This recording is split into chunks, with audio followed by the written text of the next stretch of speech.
Mall creep. I used to work in a small, family-owned specialty store in the mall, so we had all kinds of people in and out every day. There were the basic safety rules, but no one had ever really had to employ them. Generally, the customers were polite and respectful, and we never had an issue. One day, I was in the shop by myself. It was the beginning of the day, and we were just opening, so it was a slow time. A man walked in and introduced himself as Greg. He seemed friendly, and I showed him around and answered his questions. He bought a few small items and left. It was a normal enough encounter, nothing weird or sketchy about it. The next day, though, he was back in the store just walking slowly around, and kept glancing over and staring at me. I greeted him again and asked how I could help, and he said he wanted to browse alone today. He browsed for about an hour, still staring at me from time to time, and shooting down my questions and assistance. Finally, one of my coworkers showed up and started chatting with me, and Greg looked startled and left. Over the next few weeks, Greg came back in several times a week, and repeated the whole thing, even after the manager asked him to stop and alerted mall security. When he came and I wasn't there, he tried to find out my contact information, my school, where I lived, what I drove, etc. from my coworkers. Luckily, we all know not to give out each other's information like that, so he never found out much from them. He must have followed me at some point, though, because he ended up finding out exactly which car in the huge garage belonged to me. About a month after the initial weirdness, I was getting off work, and I found a note on my windshield. I gave it to security and never got it back. I want you, and I will have you no matter what. He went into greater detail about how he would continue watching me, and one day, he would take me with him far away. It was the most terrifying thing I've ever read. I never saw him after that note, but I always had someone walk me to my car, and I was never alone in the store again. That was 1.5 years ago. Greg, let's not meet again.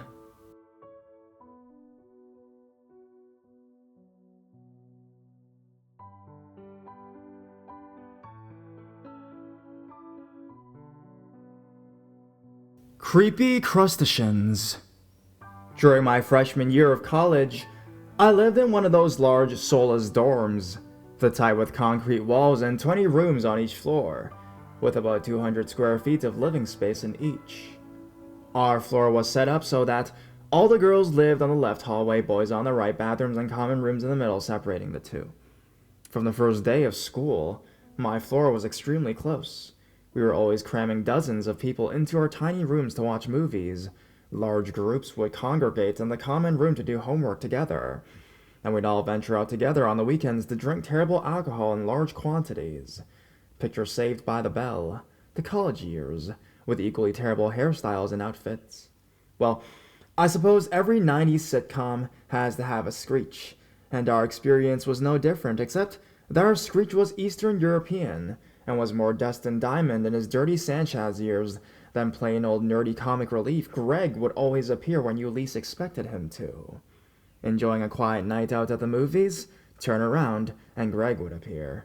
Did you call the campus van to drive you home? Trying to avoid creepers who wander the city at night? Don't worry, Greg would just happen to be riding his bike alongside you during the drive. Have some leftover crustacean shells from lobster nights at the dining hall? Sure, Greg would love to hang them on his door for the next 4 months, never mind the smell. So of course, always being one to find myself in the most awkward of situations, I decided to start dating Greg's roommate. Many a romantic night was spent in the new boy's room, watching movies on his laptop and sitting on his bed, which paralleled Greg's, with only about 4 feet of distance between us. Between the smell of Greg's aforementioned crustaceans, the view of his candy jar, which also housed his toenail clippers, and a large pile of cardboard he was keeping on the floor just in case. It wasn't long before the new boy and I began to limit our time in his dorm room. One fateful night, I received a text from the boy telling me that he had just got home and Greg wasn't around, so I could come over to hang out before we head out to our delicious dining hall dinner. I made the long 20-step walk across the hall, and we watched some videos on YouTube, goofed around a bit, and just hang out. About 15 minutes in, we start to hear a shuffling from the end of the bed, near the closet. We look at each other, a bit freaked, and turned our heads. And what do we see? Greg crouched in my boyfriend's closet, which had no doors, standing behind his clothes, just staring at us. Realizing he's been spotted, Greg jumps out, exclaims, "Gotcha!" and goes on to tell us he was just waiting to see how long it took us to realize that he was in there. Never one to make a scene, I quickly scurried out of the room and left the boy to handle the rest of that conversation. I was just glad that movie watching was the only activity we had participated in for the past 15 minutes. Side note, Greg was later accused of sexual harassment by our RA. Side note 2, a few months later, there were multiple reports of a groper in the nearby city whose bike description and physical description matched Greg.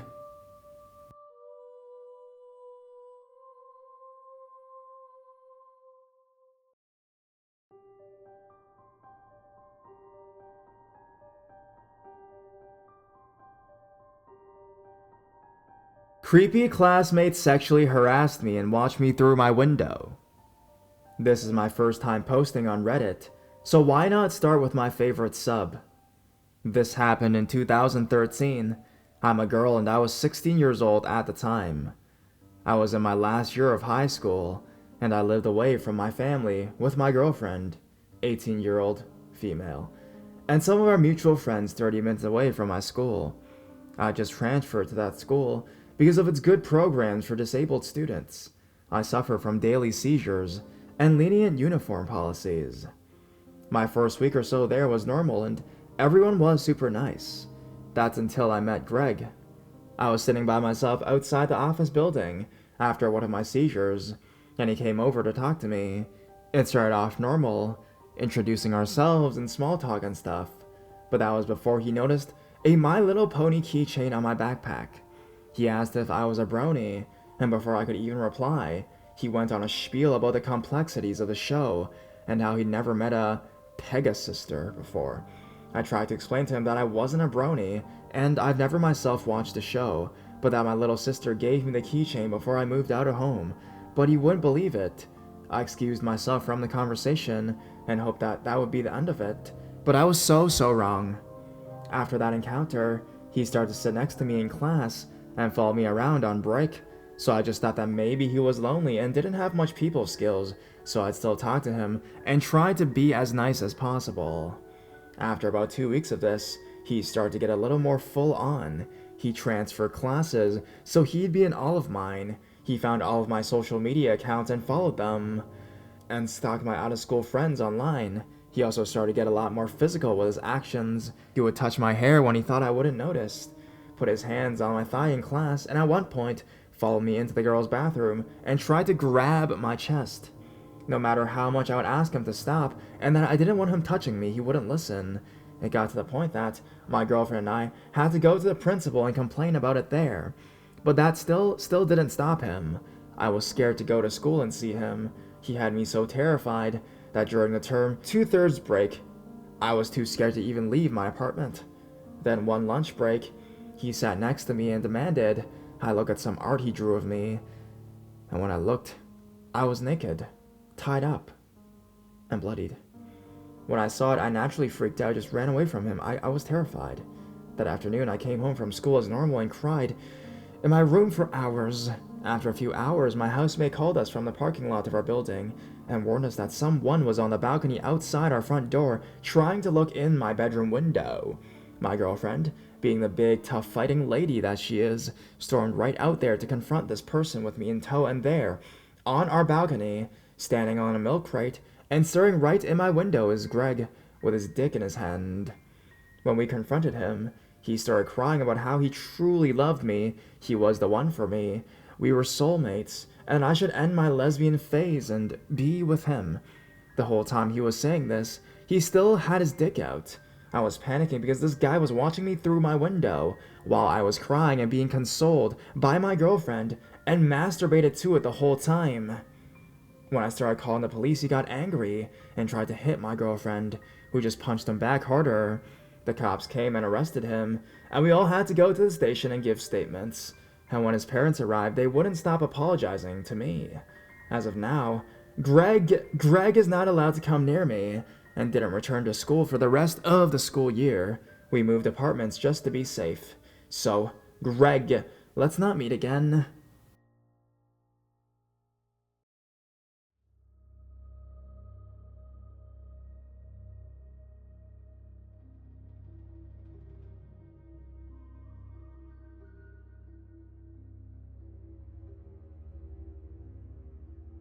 The friend from home.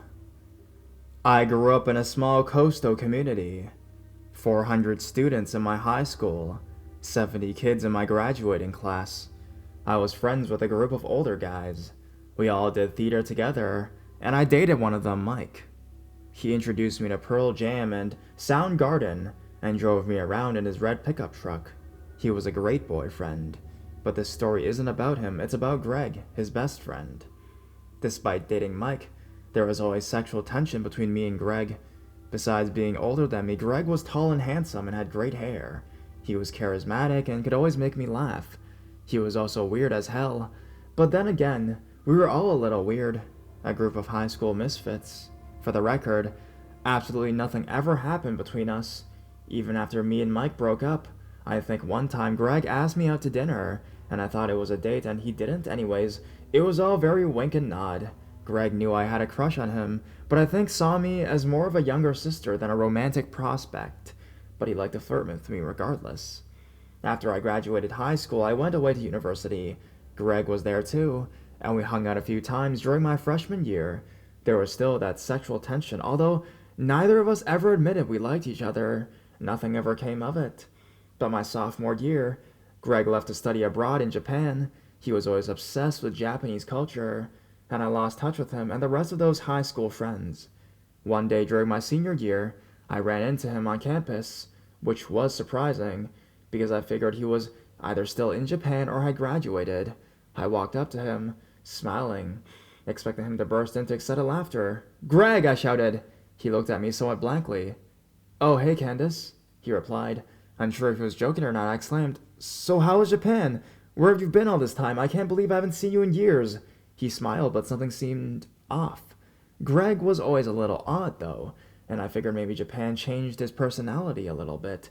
We made small talk and vague plans to meet up, but he never followed through. A year later, I was at the end of my first year of grad school. Unexpectedly, Greg called me one day in April. I was overjoyed to hear from him. It had been so long. After spending an hour catching up, he jokingly asked if I wanted to date him. I was so shocked. "Really? You're joking?" "No," he insisted. "We obviously liked each other for years, and it's time that we had a proper date. When would I be back in our hometown?" I'm coming home in a month." "Good. We'll meet up then," he said. I was shocked and a little confused, but agreed.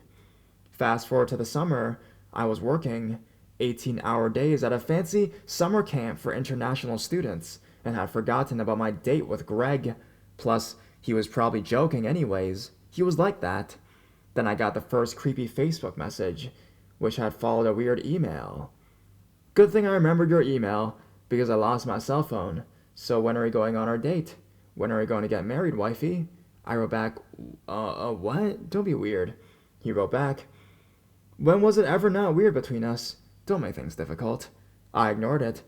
The summer job was sapping all of my energy, and I didn't want to play mind games with Greg. A month later, I got another email. "Dearest Candace, whatever happened to you?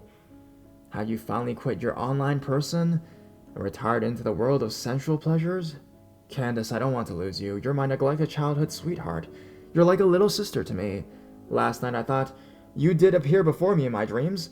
I embraced your slender frame, as if I had seen you for the first time in years, as if you were the last. I knew that moment that I needed you. I knew that you were the one. Come, sweet rose, shed not a tear for me. In dreams we are lovers. How could it be that you are gone from the world? Are you warm? Are you real? Will we ever touch lips again? On that dark shore, with the wind in your hair. I like to remember, but alas, I doubt if we should ever meet again. Then goodbye, fair Candace. If people don't write love letters anymore, then at least let me. Even if you are a figment of my sad imagination." By now, I was really creeped out, and definitely did not want to respond to him. But the emails continued throughout the fall of that year, getting more and more creepy. Candace. Again. Well, surely I must have mentioned to you before. If not, my apologies. But you see, for the longest time, all I wanted was to slip off those glass slippers of yours and have a field day licking the bottom of your soul spick and span. Greg. Emails kept coming from different accounts. As soon as I would mark one as spam, a new one would appear from a different name, sometimes 5 times per day. Candace, yo. Just for the record, I kinda like you and want to make love to you ASAP.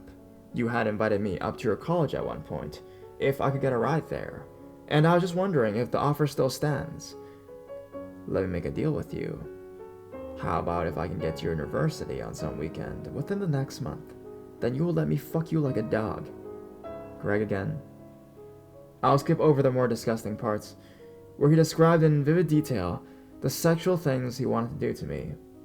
When I was home for Christmas break of that year, I decided that I need to do something about this, some sort of legal action.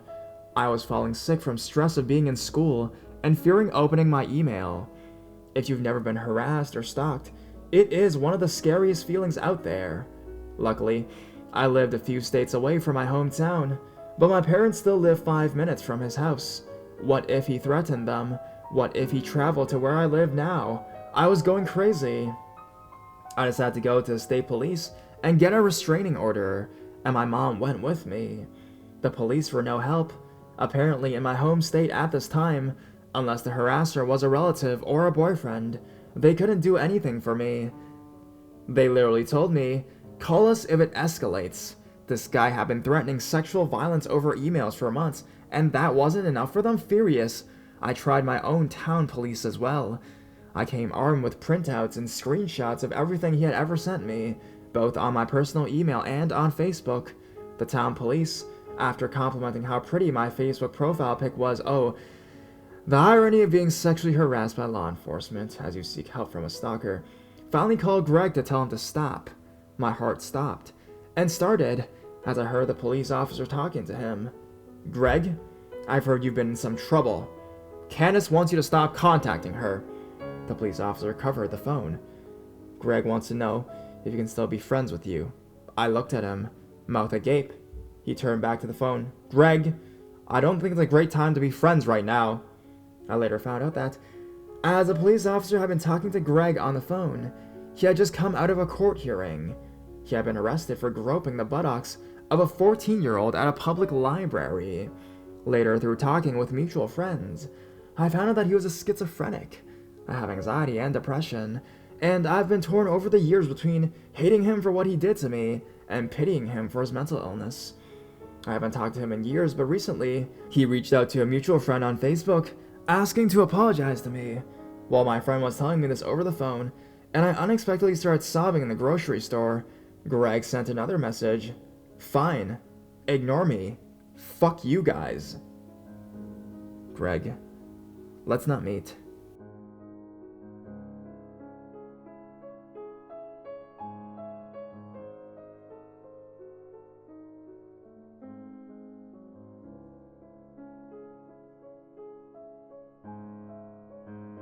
Homeless guy under the stairs. This is my first post to Reddit, and I'm not a great writer, forgive me ahead of time. I just discovered Reddit and was constantly reading in Reddit no sleep. One night, I am up late reading about a cannibal living in the walls of someone's house. It's about 2 a.m. in the morning, and I decided to go out to the laundry room to smoke. A little background. I live in a 5-apartment building with my apartment as the garden apartment. It's just a fancy way of saying basement apartment. My back door leads into a small hallway. To the right is the stairs that lead up to a landing, and back door to the yard, parking area, and alley. If you just head straight from my backyard, you go right into the laundry room. My roommate doesn't smoke, so I go in there as I try to be considerate. I'm sitting in a chair reading and smoking. All of a sudden, I hear the crinkling of a bag of chips. In the laundry room is a huge water heater in the corner. Behind that water heater is a little cubby hole. It's big enough for a person to enter this hole, but I never really bothered looking to see how big the space actually was. This is where the noise is coming from. I hear this bag crinkling a couple more times and I think to myself, great, sounds like a raccoon in there, messing with a bag of chips or something like that. Thinking that's all it is, I turn on the flashlight of my phone and not wanting to startle the animal, I slowly creep over quietly. As I maneuver around the water heater, my light illuminates about 2 to 3 feet into the space, and a pair of tennis shoes sticking up. Not laying down, or thrown into the space, nope. These tennis shoes were clearly on someone's feet. My blood ran cold and I almost froze, but the adrenaline made me move. I quickly go into my apartment, lock the door, and pull up the building manager's phone number. He lives in the apartment above me. I was shaking and trying to process if there was actually a person in there, or I was just being a scared little bitch. As I stood a few feet from my back door, I hear someone coming out of the laundry room. I see the shadow pass under the door, and hear him go up the stairs and out the back door. I look out the window to see him pass through the back fence, and just before he disappeared into the night, he looked back, probably to see if someone was following him, but it felt like he was looking directly into my window. I immediately called the building manager and tell him some kid 20 to 22 was in the cubbyhole in the laundry room. He just ran out, to which the building manager replied, "Oh yeah, that's Greg. He and his mom used to live here, and he is homeless now and sneaks into the laundry room during the winter to sleep. I'll take care of him." Needless to say, it scared me half to death. No one knows if he's dangerous or not, and I've seen him around the neighborhood after this incident talking to himself. I'm not sure if he's schizophrenic or if drugs have deteriorated his mind. Either way, it was definitely scary, especially after reading about a cannibal living in the walls of someone's home. So, the building manager boarded up the space after this happened, but I did get to look into the space before he boarded it up. It is actually huge, about 10 feet by 10 feet, and the stairs leading to the first floor apartment makes it so even a man of 6 feet could stand in there comfortably.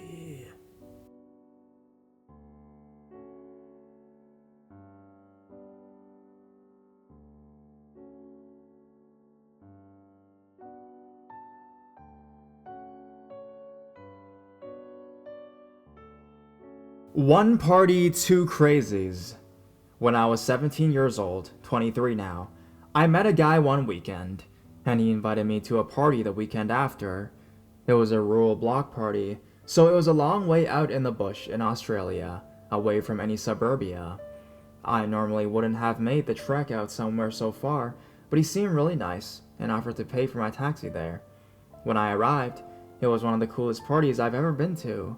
There was a big stage set up in the middle of the field, a BMX track with jump sets up, and big bonfires.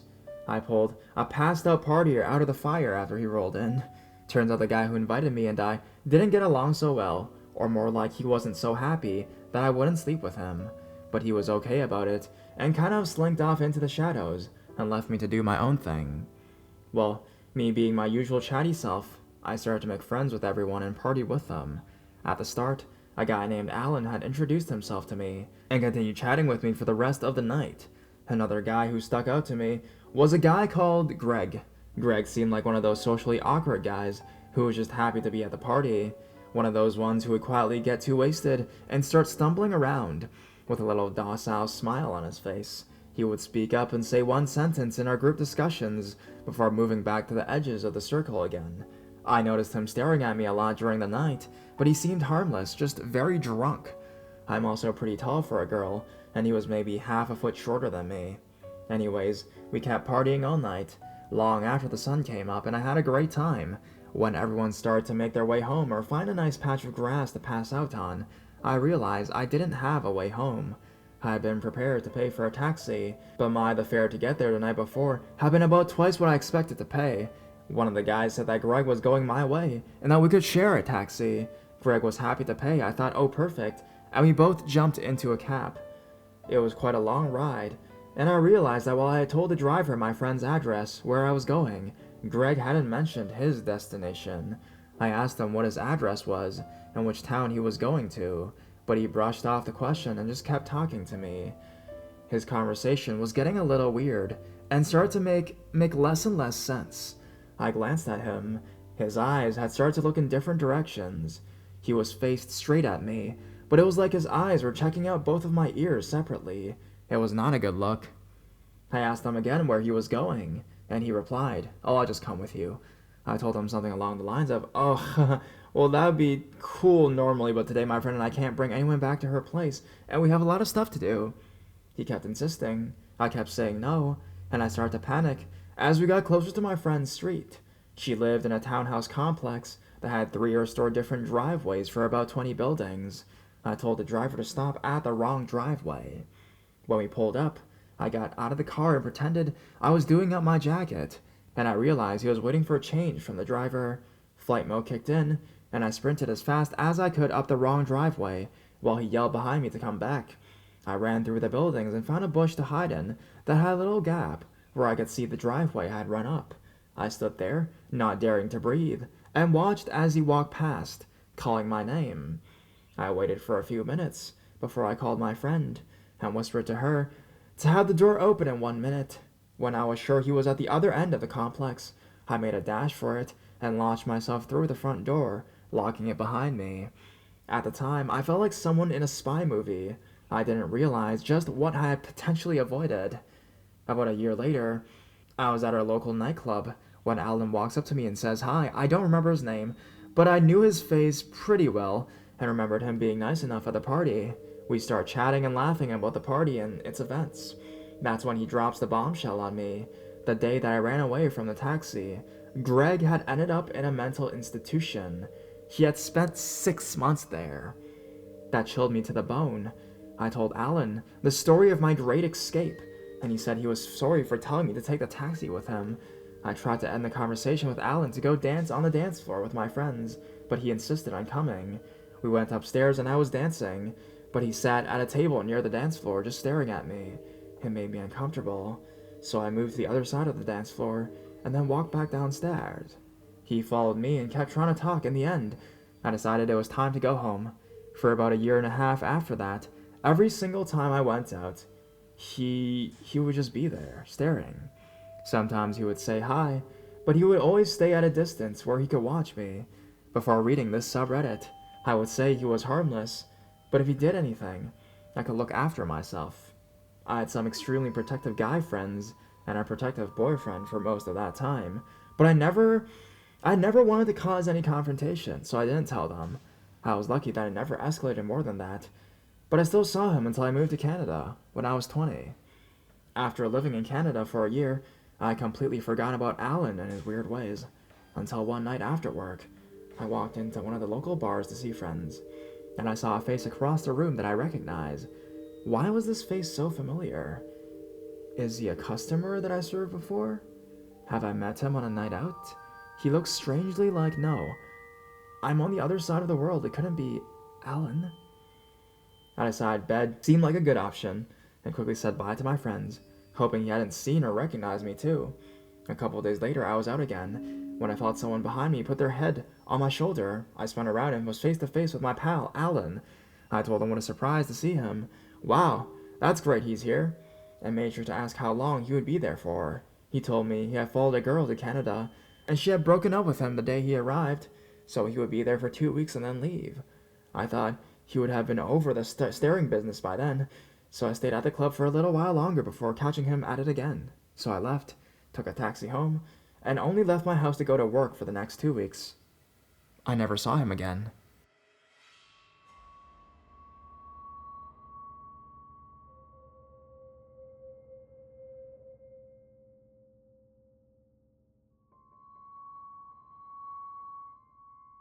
"13 years old and in love with Mr. Crazy." My story is kind of long, so bear with me. When I turned 13 years old, my dad bought me an Xbox 360 along with Xbox Live. I was stoked. I got really into Halo and even joined a clan. I was the only girl in the clan, which I thought was pretty cool. There was like 23 of us. Most of them were my age, and the oldest was 20, Greg. He sent me a friend request, and I, of course, accepted, because he was the best out of all of us. I wanted to pick his brain and rank up with him. So we started talking and playing with each other every day after school. He eventually asked for my number, and after a few weeks, I ended up giving it to him. We were texting like no other, and talking all night. I even got it taken away a few times for getting caught being up so late on the phone on school nights. Everyone in my clan lived in our area, so I was glad he told me he only lived a few minutes from me. We arranged to meet and started dating. 1 month goes by, and I think Greg is just the greatest person in the world. He was nerdy, funny, and I loved him, or I thought I did. Things started getting weird after only 1 month of being together. He told me I was not allowed to have any male friends. He said I had to leave the clan, delete all the male friends I had on MySpace. I thought this was reasonable at the time. When I would question these requests, he would simply tell me, "If you love me, you'd only need me." And so I did as he asked. Not long after I did all that, he asked me if I have any male teachers at school. I told him yes, of course most of them are. He then got very angry and told me that if I loved him, I'd try to transfer out. I just rolled my eyes and said I would, but then texted him from school the next day and told him they wouldn't let me. I lied. I wasn't going to go through all that trouble. It was pointless. So when I got home, he called me and told me that if I can't transfer out, that I'm not allowed to have eye contact with him or any other guy in the school. And if I did, he would find out because he has younger cousins that go to my school. I did as he said. I finally told my mom about Greg and told her how old he was, and she was not happy with that whole situation. She said, "We cannot tell your father. He will kill him and you. We'll just say he's 16. That means he's a sophomore, all right?" I agreed, as my father is a hothead and very protective of my sister and I. Greg meets my father and everything seems fine. My dad didn't hate him but didn't like him. After they met, I was allowed to go on real dates like the movies and out to eat with Greg. Our first date, the movies. We arrived about 20 minutes late to our show, and we walked into our theater. The lights were already dim, and the sound was blaring. He stopped me from walking, pulled me into the dark hallway. He kissed me, my first kiss, and then started putting his tongue in my mouth. I had no idea what he was doing. I was beginning to feel kind of violated, because I wasn't really doing anything back and he just kept going. But I didn't want to stop Greg and him think I'm a terrible girlfriend or a baby for not making out already, so I just went with it. I felt something on my hip, and when I realized what it was, I kind of yelped. He starts laughing, turns me around while pushing my face against the wall. Still laughing, he has his knee on my back, and he's pulling my pants down with one hand. By this time I was crying, and was at that point of crying where I couldn't breathe or utter a word. My pants are at my mid-thigh, and I can feel him against me. His pants are down, then nothing. I don't feel him. I'm not being pushed. I turn around and this older gentleman is beating the shit out of him. Greg somehow gets out of the guy's reach and runs out. The older gentleman asks if I'm okay and tells me to follow him to report Greg. I said okay, but sneak away on the way to reporting. I didn't want to report Greg. Then my dad would find out I was lying to him. I get home and have 47 texts from Greg saying he's sorry, with pictures attached to his badly beaten face. I felt bad for him because in almost every text he sent me ended it, "You don't love me. Look what you let happen to me." I took him back. My mom ends up telling my dad that Greg is 20 years old. My dad obviously flips shit and starts stalking his house and getting his plate numbers off his truck and tells his cop friend to keep an eye on Greg, so I wasn't allowed to see him anymore. But I went to school with his cousin, who gives me a phone to keep that Greg pays for. I fought and fought and fought for this guy and have no idea why. I blame my relationship with him for somewhat ruining my relationship with my father when I was a teenager. He also did weird things that didn't seem alarming at the time. Like when we were together, he would put my hair in his mouth. I wasn't allowed to hold my cell phone when I was with him. He had to. His cousin told on me when I would look at a teacher or another guy, and that was followed by him following my school bus home and making sure I went home. He would say I was on probation, and every time I would ask what he loved about me, he would go into great detail about how innocent I am, how he gets to see me mature physically into a woman. Anyways, I ended up moving across the state and tried to make it work. We dated until I turned 15, but I ended up cheating on him with who is now my husband. Greg stalked me on MySpace, then Facebook, making so many accounts, would email me telling me I'm a slut, he fucking hates me, I'm going to rot in hell. He even told me that he had sex with a woman, and that I need to get checked for STDs, because he had them, and because we had sex before and I gave it to you. We never had sex. Then, in the next email, apologized, and told me how much he misses me and loves me, and that He didn't know why he said that he had an STD. I ignored him. I wasn't scared. The harassing didn't stop until I was 18, right after I got married. I called him blocked and told him if you didn't stop, I was going to tell everyone what he's done to me, and my daddy and husband are going to kill you and make it look like an accident if he didn't. I recently told my husband a few months ago about the incidences, and he was so close to telling my father so they could make the long drive to teach him a lesson or throw him in jail. But I had to calm him down for a few days because I know they'd actually do it. If I could go back and take my daddy's advice by staying away from the predator, I would. But I gotta say, it feels good now that someone I feel safe with knows.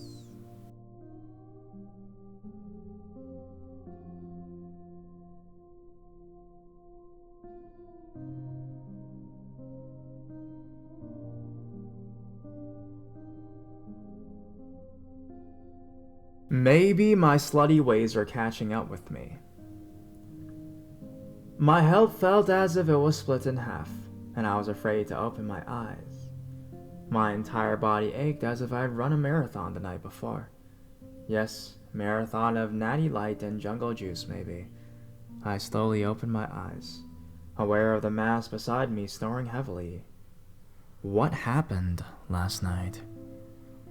Visions of the pregame power hour while we got ready, doing the WAP at Beta, screaming and jumping into my big arms at Sigup because I hadn't seen her in 3 whole days, and shotgunning cheap beer at the deck at Pie Cap ran through my head, but I had absolutely no recollection of ever being at Lambda Chi, which was unsettling when I saw LXA on the paddle hanging on the wall. To my fantastic big Greg, from your blah blah blah little whoever. His name was Greg. Did I know a Greg? Not a Greg and LXA. Shit. Well, I was clothed, I noticed. Clothed enough. Definitely wearing one of his shirts. But at least I had my underwear on. Probably just made out with him still. I need to stop slutting it so much this semester. But at least I could just cross LXA off that Rush poster my suitor mate stole. Just 5 more frats and I win. What I win exactly hasn't been decided, but I hope it's over 80 proof. Hey baby, Greg whispered and grabbed my waist, pulling me back and kissing me passionately. Way too passionately, at least for a one-night stand, whose name I just found out. He slid his arm under his shirt, so I felt him just a little bit, and realized that he was a bigger person. I would shack with the only fat member of LXA. I backed away and saw his face in the dim light, and he wasn't the cutest guy I've ever met. It really burned, because my blackout alter ego usually makes much better decisions. He kissed my cheek gently and combed his fingers through my hair. You're so beautiful, he whispered. Sure, I've hooked up with hotter guys, but he's kinda sweet. Usually blackout alter ego me picked the douchiest, frattiest guy in the room. Maybe I'm maturing. I giggled, but really wanted to leave. My head hurt and it was Saturday, so I wanted to sit around Becca's apartment and wait until it's socially acceptable to start drinking again. I'm the luckiest guy in the whole world, he said, as he started kissing me again. It wasn't until he started grabbing towards below the waist that I wiggled out from under him. What's wrong, Cassie? He asked, a terrified look in his eyes. You're so sweet, but I really should go. I have a philanthropy event that I really need to go to. I grinned and showed myself my usual line. But he was insistent that I stay. That made me feel weird. What guy insists you stay when it's already been made clear that there was no morning sex? He grabbed my hand. Just stay here. He looked into my eyes. You. With me. I pulled my hand away awkwardly and picked up my jeans. Right. Yeah, I just really need to get to the nursing home, but I'll call ya. I wiggled into my jeans and boots from the night before, unable to find my top. Oh well, the LXA shacker shirt will do. Please stay. His voice sounded even more pathetic, but it sent a shock into me, and my gut was already telling me that this was the rapey kind of guy. A frat guy, especially. Throwing my coat on, I yelled, see ya! I walked through the frat house kitchen, looking for a pledge or something. A Brooks Brother model smiled serenely and walked towards me, paper in hand. He slipped his bare feet out of his Sperry's and embraced me with a quick makeout session. How'd you sleep, Cassie? Adorable, but patronizing, and what the fuck am I? The LXA bike? Hell no. I turned away from this gorgeous piece of what Greek life has to offer and laughed. Who are you, I'm sorry? I gave him a surrostitute smirk, and he shook his head, extending his hand. Well, we can probably introduce ourselves then. I guess last night you had one too many shots of Everclear. I'm Greg. For a second I wasn't pleased. Then what should have been very obvious hit me like a ton of bricks. All right. I slept in your room. Thanks so much. It was very nice and... Honey, I slept with you in my bed. Do you not remember a thing from last night? I'm pretty sure I hooked up with some pledge maybe in your room? Pledges don't come in my room, Cassie. Are you still drunk? I stared at him and laughed. There was a pledge in your bed when I woke up just now. All of a sudden my face blanched. As hungover Cassie realized what was going on. Greg did simultaneously and ran towards his room. Whoever had been there was gone, and had only left a small piece of paper on Greg's bed. A retardation of that old Green Day song. Every frat you rage, every place you shack, every lie you tell, I love the way you smell. I'm always watching you. I asked real Greg to call me a pledge to take me back to the dorms. Haven't been back to LXA.